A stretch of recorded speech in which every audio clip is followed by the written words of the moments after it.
ಚಿಕ್ಕ ಬೋಟಿಂದ ಆ ಕ್ರೂಸ್ಗೆ ಹತ್ತುವಾಗ ತುಂಬ ಎಚ್ಚರಿಕೆಯನ್ನು ವಹಿಸಬೇಕಾಗತ್ತೆ. ಅಲ್ಲಿ ಸಿಬ್ಬಂದಿಗಳು ಸುಮಾರು 4 ಜನ ಆ ಬೆಲ್ಟನ್ನು ಇಟ್ಕೊಂಡಿರ್ತಾರೆ. ಯಾವಾಗಲೂ ಕೂಡ ನಾವುಗಳೆಲ್ಲ ಸೇಫ್ಟಿ ಜಾಕೆಟನ್ನು ಹಾಕ್ಕೊಂಡಿರ್ಬೇಕಾಗತ್ತೆ. ತುಂಬ ಕೇರ್ ತಗೊಳ್ತಾರೆ. ಅಲೆಗಳು ಬಂದರೆ ಕ್ರೂಸ್ಗೆ ಹತ್ತೋದು ಇಳಿಯೋದು ತುಂಬ ಕಷ್ಟ ಆಗುತ್ತೆ.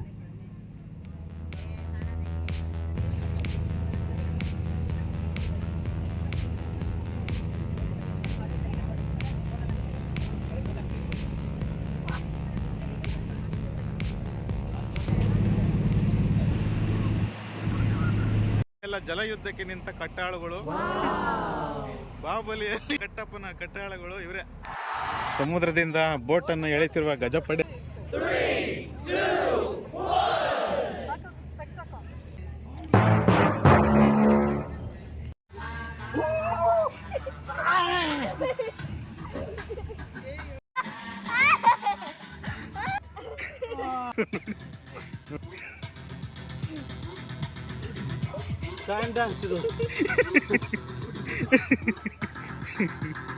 ದೇವ್ರ ಮೇಲೆ ಬಂದಿದೆ. ಬೇಕಾ ಅವ್ರಿಗೆ ಮಿರಿಂಡ ಬೇಕಂತೆ. ಇಲ್ಲಿ ನೋಡಿ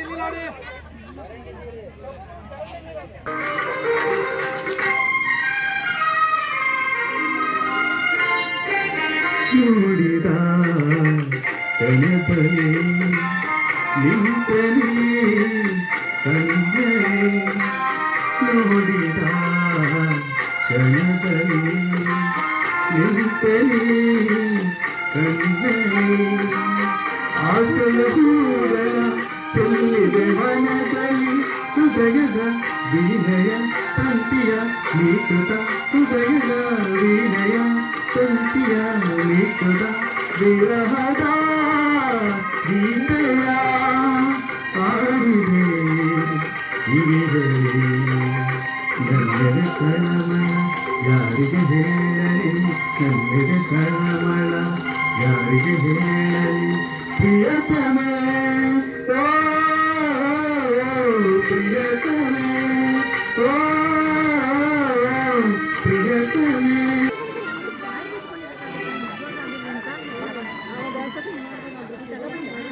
ಕವರಟ್ಟಿ ಐಲ್ಯಾಂಡ್ನಲ್ಲಿರುವಂತಹ ಲೈಟ್ ಹೌಸ್ ಸುಮಾರು 185 ಸ್ಟೆಪ್ಸ್ಗಳನ್ನು ಹತ್ತಿ ಹೋಗಬೇಕಾಗತ್ತೆ.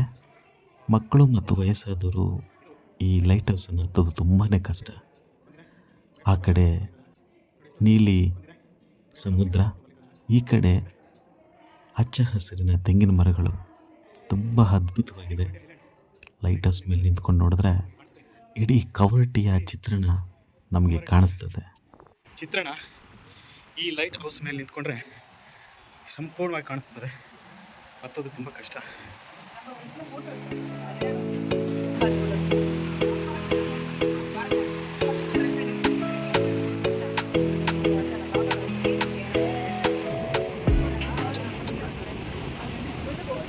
ನೋಡಿ, ಎಲ್ಲಿ ನೋಡಿದ್ರು ಬರೀ ತೆಂಗಿನ ಮರಗಳೇ ಕಾಣಿಸ್ತದೆ. ಅದ್ಭುತವಾಗಿ ಇದೆ. ಮಕ್ಕಳು, ವಯಸ್ಸಾದವರು ಈ ಲೈಟ್ ಹೌಸ್ನ ಹತ್ತು ತುಂಬಾ ಕಷ್ಟ. ನೋಡಿ ಎಷ್ಟು ಚೆನ್ನಾಗಿದೆ.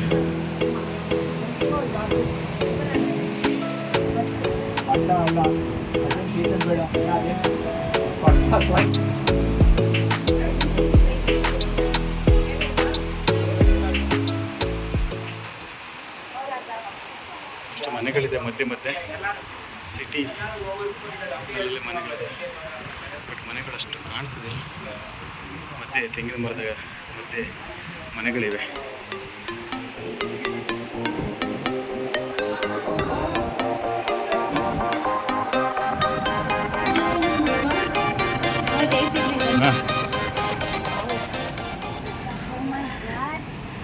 ತಲೆ ತಿರುಗುತ್ತೆ.